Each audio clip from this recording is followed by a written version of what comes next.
The lobby felt colder than usual that morning. I stood there, badge pressed against the reader for the second time, hearing only the soft whir of the gate resetting itself. Nothing. The light stayed red. Access denied. ID 6742 revoked. The guard, a young guy named Ryan I'd chatted with for years about his night classes, wouldn't meet my eyes. He mumbled something about a system glitch. But we both knew better. 15 years. That's how long I'd poured my life into Killworth Financial's compliance framework. Not chasing promotions or spotlight moments, but building the quiet infrastructure that kept us clean through SEC audits, international filings, and every cross-border deal. I designed the protocols that ensured our European subsidiaries never missed a deadline, that vendor contracts renewed flawlessly, that risk logs stayed pristine. I was the invisible hand behind it all. Then came Vanessa Reed. She arrived like a storm in designer heels, clipboard always in hand, talking about modernization and next-gen visibility. Her first week, she paraded consultants through the office, rebranding everything with buzzwords that meant nothing to those of us who actually understood the regulations. I tried to warn her in our only one-on-one meeting. Before you make changes, I said calmly, review Appendix C in the charter. She laughed it off.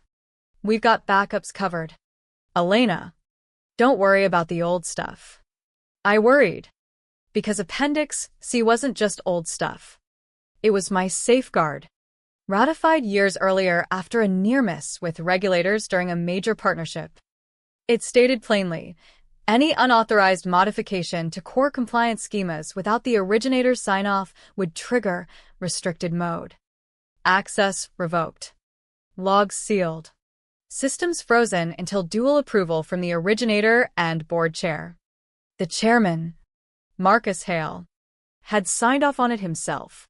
Vanessa never bothered to read it. I watched it unfold slowly at first. My team scattered across floors under the guise of promoting collaboration. My top EU specialist reassigned to shadow a junior analyst. My South American KYC expert moved to routine record filing.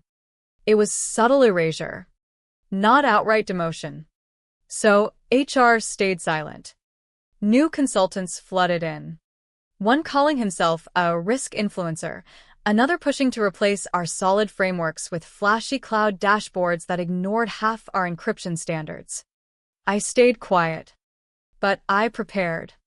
Every meeting recorded, every email archived, every unauthorized edit logged in an encrypted off-network vault. I felt the tension building like a slow pressure in my chest. That mix of disbelief and quiet resolve. This was my life's work they were dismantling, piece by piece. While Vanessa smiled through PowerPoints. That Friday, I woke early, dressed in the navy blazer reserved for high-stakes audits, and checked the logs one last time over coffee. The timestamp showed it, schema alteration in the EU region. No override signature. Appendix C had activated. The countdown was on. I arrived at 8:04 a.m. Badge scanned, red light. Denied. I took a seat on the gray bench facing the elevators. Heart steady, but pounding underneath. 15 years of flawless service. Reduced to this plastic card that no longer worked. Vanessa breezed past minutes later. Not even slowing. You're no longer with us. Elena. HR has your paperwork. Her perfume lingered like a taunt.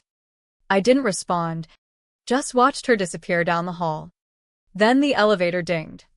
Marcus Hale stepped out, his stride purposeful until he saw me. He stopped, gaze sharpening. Why is she here? He asked Ryan. I stood. Apparently, I was fired this morning. The air thickened. His eyes hardened, not at me, but toward where Vanessa had gone.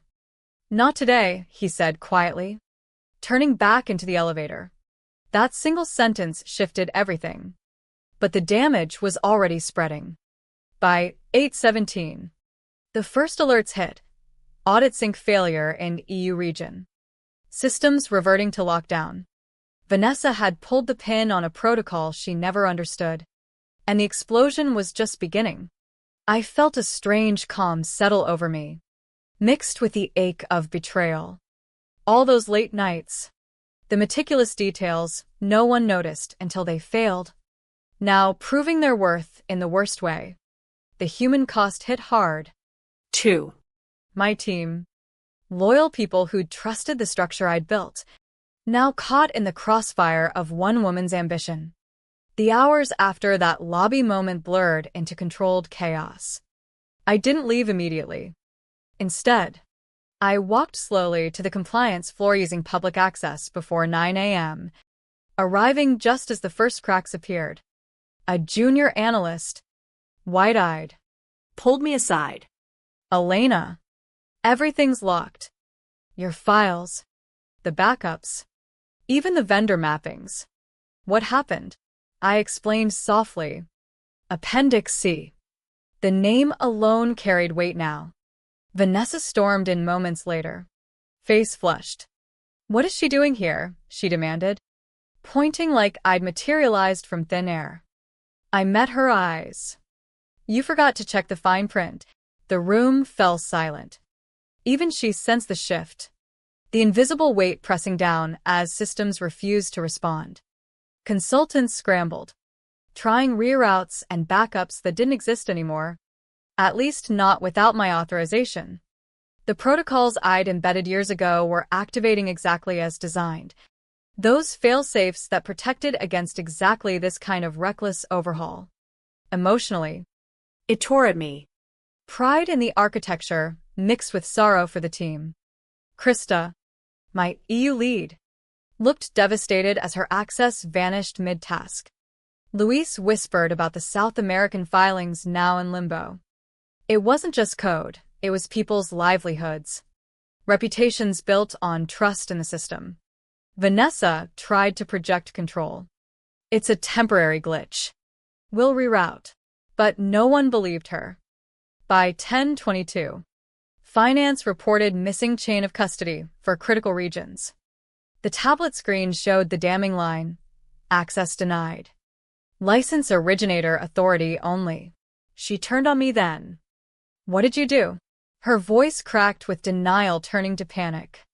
I replied evenly, "I followed the policy the board approved. The one you ignored." A colleague muttered. "She embedded a master lockout." The realization spread like ripples, faces paling as the implications sank in. Legal joined soon after, Jacob leading with surgical precision. Why were these schema changes pushed without override documentation? Vanessa stammered about HR processing my separation. Jacob cut her off. "This clause requires dual sign-off. Your termination didn't revoke originator authority. It's tied to authorship, not employment." All eyes turned to me. The room's tension was palpable. A heavy silence broken only by keyboard clicks and nervous breaths. I felt the moral weight. This wasn't revenge, but accountability. Yet seeing Vanessa's facade crack stirred complicated feelings.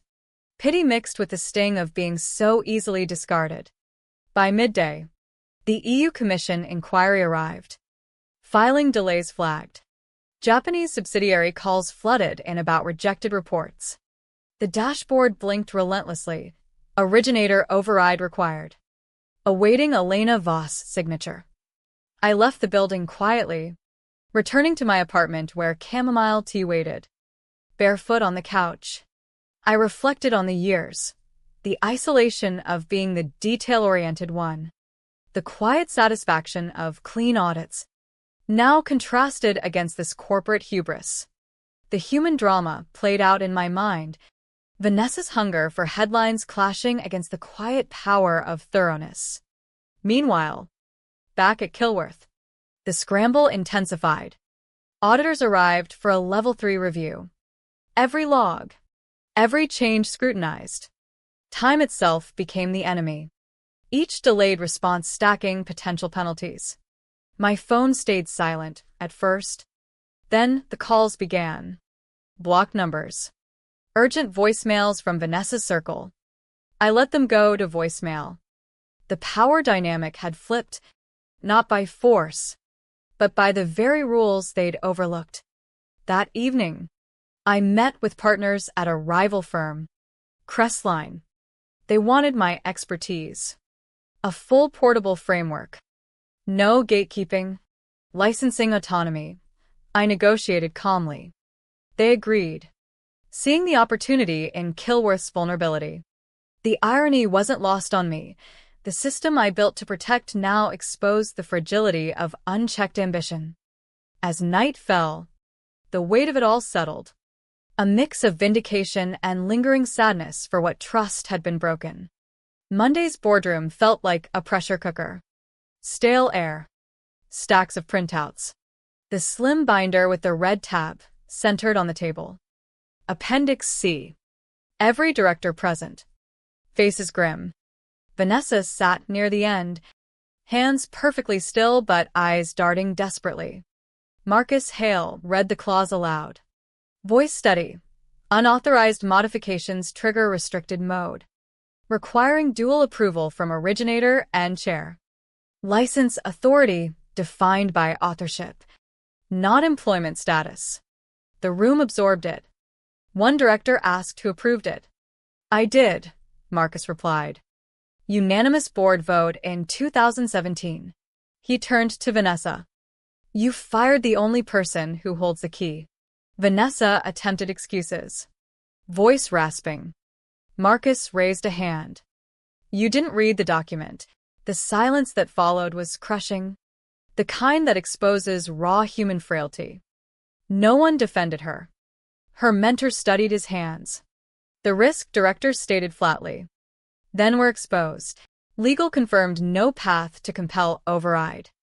The clause prevented coercion deliberately. Marcus placed Vanessa on administrative leave. Badge revoked. No contact with me. I learned this later. Through channels. In my apartment. Reviewing the proposal from Crestline, I felt the emotional layers, relief that the safeguard worked, grief for the colleagues affected, and a deep question of ethics. Had I gone too far? Or was this the natural consequence of dismissing foundational work?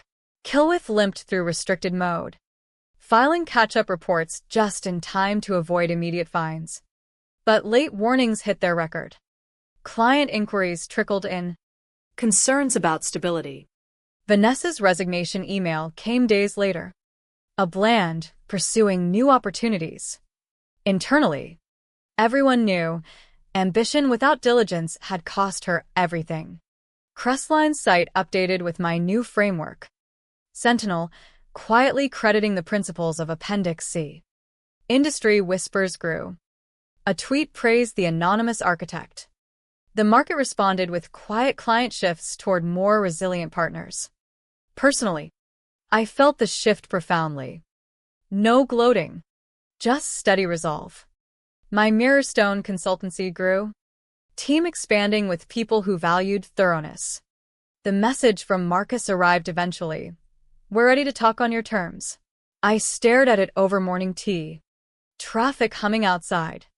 No rush to reply. The architecture had spoken louder than any confrontation. Systems remember what people forget. The drama lingered in small ways, a former colleague reaching out in confidence. Regulators noting the restoration under my name. The human cost weighed heaviest. The broken trust. The arrogance that nearly triggered real breaches. Yet it reinforced the core truth. Power lies in the unseen details. The clauses written not for glory, but protection. Vanessa had chased headlines. I had built foundations. As weeks passed, the balance restored on my conditions. External retention. Retained authority. No fanfare. Just my name reappearing in filings as license holder. The ending left its mark. A quiet moral echo. Read the fine print. Respect the architects. Because the quietest safeguards can bring down empires when ignored. The regulatory storm intensified in the following days. The EU Commission escalated to preliminary suspension status. Tokyo issued statements on documentation delays impacting filings. PR drafts were repeatedly flagged by legal for risks. Inside Kilworth, the war room operated in hushed panic. Consultants who'd pushed the changes quietly exited. The shiny dashboards stayed dark, a monument to overconfidence. I received more outreach through my attorney, expedited cooperation requested to lift restrictions. The response was firm: reinstatement of full authority per the charter terms required before any engagement. Negotiations unfolded carefully. Marcus's team proposed engagement as external consultant. I reviewed, amended key language for autonomy, and signed. The next filings posted cleanly. My name listed clearly: Elena Voss. Retained authority license holder. Appendix C. Clients noticed. Hedge funds inquired about continuity support at Crestline. The response highlighted retention autonomy. The subtle message spread: stability matters more than flash. Emotionally, closure came slowly. I visited a quiet cafe where I'd once celebrated clean audits with my old team. Reflections on 15 years brought nostalgia. The late nights poring over schemas, the satisfaction of passing audits that others took for granted. The conflict's human side haunted. Vanessa's fall from grace wasn't triumphant to witness, but a cautionary tale of hubris. Her drive, once admirable in theory, lacked the humility to consult the foundations. Board dynamics shifted too. Marcus admitted in a private call the oversight in not reinforcing the clause during transitions. I accepted the acknowledgement without bitterness. Mirrorstone flourished. New clients sought modular, jurisdiction-aware frameworks inspired by my work. The clause evolved in summaries, a model for non-coercible safeguards. One evening, reviewing updates, I pondered the broader question. In corporate America, where ambition often outpaces diligence, who protects the system? The answer remained the quiet professionals, the ones embedding protections others overlook. The story's resolution brought clients back cautiously, but trust had been earned anew. My terms prevailed: no dependency on insecure leadership, full resilience.